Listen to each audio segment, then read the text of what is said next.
Let's get to the Texas Rangers here. I know that baseball's happening. I'm excited about. I wish that I was at Citi Field tonight because I think Ranger fans, I strongly recommend you do this if you have the means and you want to. If you're a big-time Texas Ranger fan, I'd love for you to go to a series. And next year, the Rangers play in New York against the Yankees and in New York in September against the Mets. Wow. I would love for you to go to Philadelphia, go to Fenway, go to some of these, go to Dodger Stadium because we think of just relaxed LA fans. Did you hear those chants of the LA chants? And now don't go to an Angels game. Don't go to a Diamondbacks game. Seattle, go to a Seattle game. See what it's like to go to some of these environments where they really get into just even a regular season game. Playoffs are different, but man, I would love for Ranger fans to see what it's like in some of these environments. And tonight in New York, that place will be going insane. Now, if New York gets down 4-0 and they've struck out 5 out of 6 times, which I don't expect they will against Walker Buehler, then you'll hear a whole bunch of boos and a whole bunch of the C word and the really bad C word and a whole bunch of the MF word. Like, they will go the other direction, too, which we never will here, which is great. But I just think the environment tonight is going to be outstanding for the playoffs. You were talking about the Angels. We went to an Angels game while we were in Oxnard one year, and it was you know. But I was beautiful stadium, though, right? For a stadium that really old, cool. built in the 60s. But the vibe of it just different. But I'm watching starting 5, Kevin, and Jason Tatum was talking about, look, you dream of going to play in the NBA, and the arena is loud and it's not like that every night, and it's not like that at every arena because not all the places care that much. Yeah. So he was like, Boston's different. You know, like those places, they love it, they hate it, they love it, they love it. So, Corey, you brought to my attention yesterday, and I said, well, let me just kind of get into the playoffs a little bit, and then we'll do this the next day. So now we do it today. So I think this isn't a shocker or anything. The Rangers, for a while, have been on a Japanese pitcher who's about to turn 23 in November. If I'm saying his first name right, I hope I get it right. Roki Sasaki. I know how to say his last name, I'm pretty sure.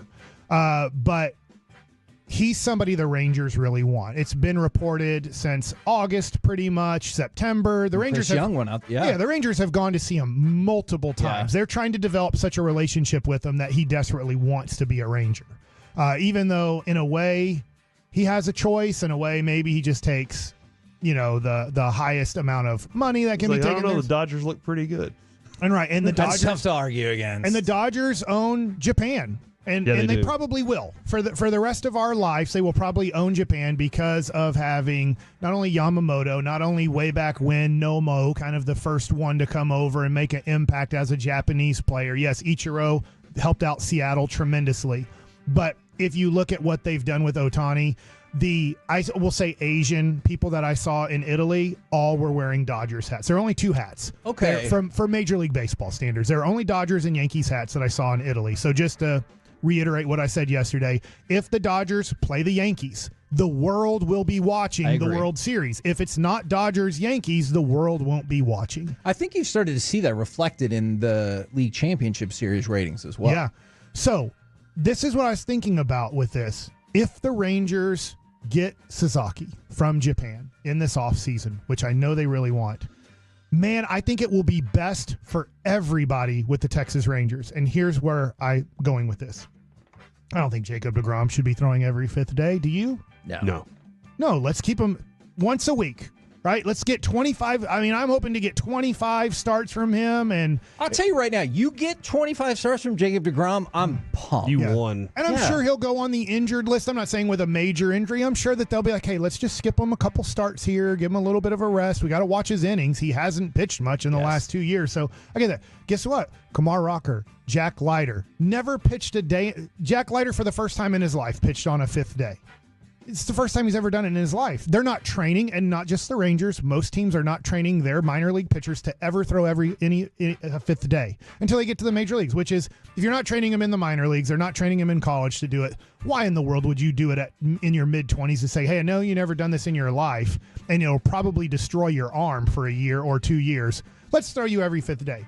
So I think in a way, getting a pitcher from Japan where they do acquiesced, is that the right word? Oh, look at you. To Japanese pitchers. They're like, well, gosh, the guy's only pitched every Friday night for, till he's 23 years old. Why would we ever throw him a 5th day? Well, I think if you get Nathan Eovaldi back, which the Rangers really want Nathan Eovaldi, and he had a great year last year and stayed healthy most of the year. But if you get Nathan Eovaldi back and you have Jacob deGrom in your rotation, Tyler Mahle has dealt with injuries. He couldn't really even come back. He came back but then didn't come back. I just look at it and go, a 6-man rotation makes so much sense for me next year that guys are just throwing once a week.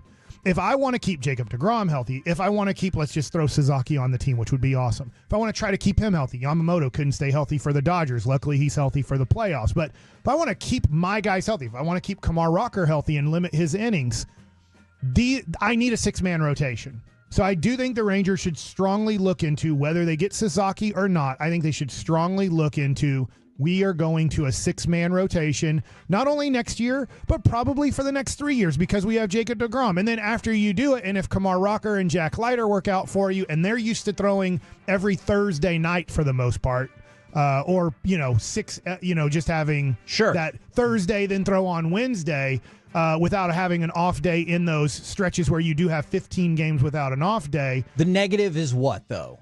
That if a guy's totally healthy and going great, it's tough to, let's say, win a Cy Young and have a great season because if instead of getting 32 starts, if I'm throwing somewhat every fifth day, I'm limiting myself now to about 25 to 27 starts. That will be less starts from the guy that I'm paying, Jacob deGrom, $30+ million. But I just look at it and I look at the Rangers' future and I look at the Rangers' current staff and I go, you got to go to a 6-man rotation. I don't think they're thinking that right now, but I think that they should strongly consider, and I think baseball is going to go to this here pretty soon, never having a 5-man rotation again. Really? Because if I'm training Kumar Rocker and Jack Leiter, you name the guy, Paul Skeens, if I'm training all these guys to only throw every Friday night in the minor leagues, they only threw every Friday night in college, they only threw every Friday night in high school, why would I put that risk on them? If I'm trying to limit risk, why am I putting the risk on them at the highest level where you're going to get the most fatigue, there's the most adrenaline rush, it's the toughest mentally, it can be the toughest at times physically. Why would I put all that on those guys once they hit the highest level? We talked to Bochy about that recently, and he said he's not opposed to it. He's have more than ever just considering the discussion of it all because of where they are with their rotation, obviously. I wonder this, and maybe this is for another Baseball Nuggets, and I don't know this answer, but it's fun to discuss on radio with us sports people. Gotcha. Non-football people. Yeah, well, I'm assuming we're non-everything. Fair. Is if you had to tell the Rangers you can only have one, Sasaki or Nathan Eovaldi? Now, I won't say for just next year because I'm assuming Eovaldi gets a 2 or 3 year deal, and I'm assuming Sasaki gets you'd have control over him for 6 years.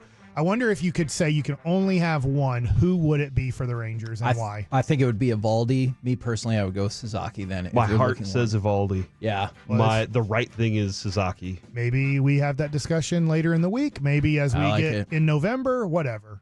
Look, we're all really positive about that idea, Mike. It sounded like at the end like you were really defeated by that. Roy went down the hill on it. All right, fine.